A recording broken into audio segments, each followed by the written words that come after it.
Hey, welcome to Cody the Car Guy. We've got a 4T65E here and it is leaking right here on this line. As you see, it wiggles pretty good, which is okay. There's an O-ring up in there. It's a simple and easy fix, so let's get started. First thing you want to do is get this black cover off, and you can take a screwdriver and lightly do it, or a pick. Pop that down, and right behind it you have a little clip in there. So we want to go ahead and get that clip out. And again, you can use a little teeny screwdriver. And there's the clip right there. Once you get the clip out, all you're going to do is just wiggle it down. And as you can see, simple and easy so far. Now once you pull this down, if it's in the car, you can actually do it in the car without having to take this fitting off right here. But since I'm doing a video to show you kind of how to do it, it's going to make it easier if I go ahead and pull the fitting out, and then I can show you on the bench. So let's do that real quick.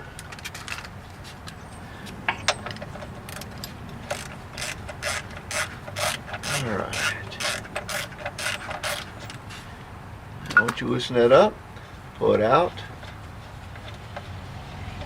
Now if you're doing one, you might as well go ahead and do the other one.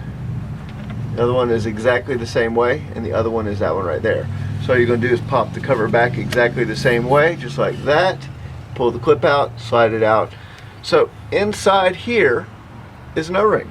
Alright, now that I'm not underneath the car, it makes it a little bit easier to get this out.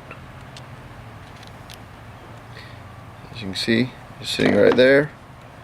Take that little last piece out and slide it out. There you go. Now that that's out, we're going to go ahead and clean it real quick. We're going to pull this old O-ring right here out.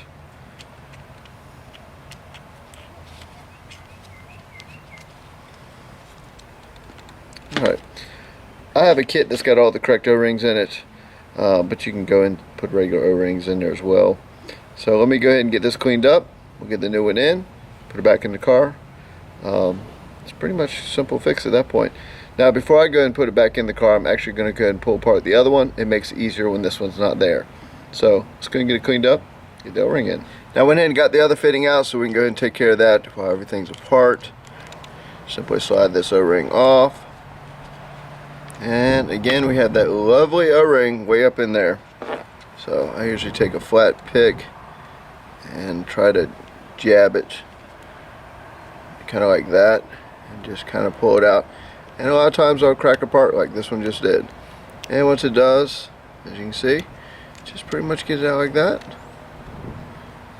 Alright, that one didn't quite pop apart like I thought it would. But these were leaking. So the new one simply just goes right back in the same way. Sometimes you got to kind of play with it because it wants to be stubborn. I usually will push it down like that. Try to get one little section started and just kind of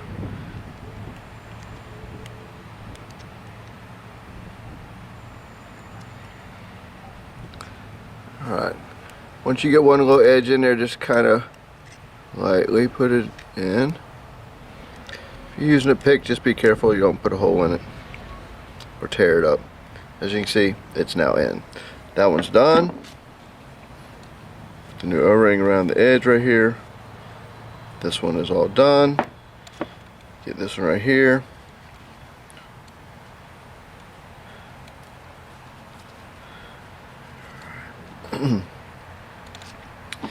Same exact thing. Just kind of, I like to try to make it fold in half. Push in like that, then come down, and then just kind of lightly put it in the hole.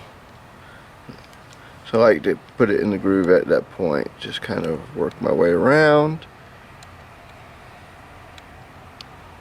and boom, done.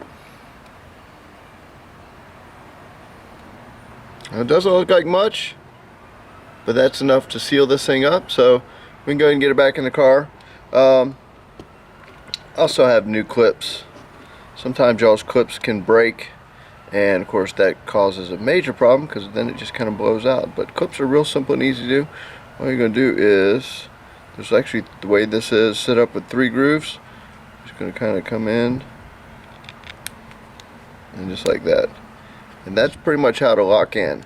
Once it's locked in, I mean, it's done. So now we'll just go ahead and put this back in the car. Alright, with both fittings done, I'm going to put them back in the car. I'm not going to hook the lines back up, so pretty simple. Once you slide them in, you'll tell that they're a lot more firm as they go in, and literally just clip the clip in, put the little black cover back over top, which actually locks the clip so it can't back out, and then you are done. Not really going to show that part. It's pretty simple. It's literally just the reverse at the very beginning of this video when you're pulling that cover down and pulling the little clip out. I'm not doing that because I'm actually going to clean out this cooler, so yeah, that'll be at a later date. But I'll go ahead and clean out the cooler because this one we just rebuilt the transmission, and I don't want to run all the crud that's in the cooler back in the new transmission, so I'm going to flush it out. But other than that, if your 4T65E is leaking, change out those 4 O-rings, 2 in each one, and that'll solve that issue right there. So unless you got a cracked line or something, but that's usually the problem, is these O-rings right here had gone bad and brittle. Here's the first one I pulled out. It literally just split in half. Second one came out, but it's kind of flat. It's no longer really an O-ring, it's more like a flat ring in there. So yeah, wasn't able to seal like it should, so it allowed it to leak a little bit. Other than that, hope you guys enjoyed it, and I will catch you on the next one. 1159 videos out.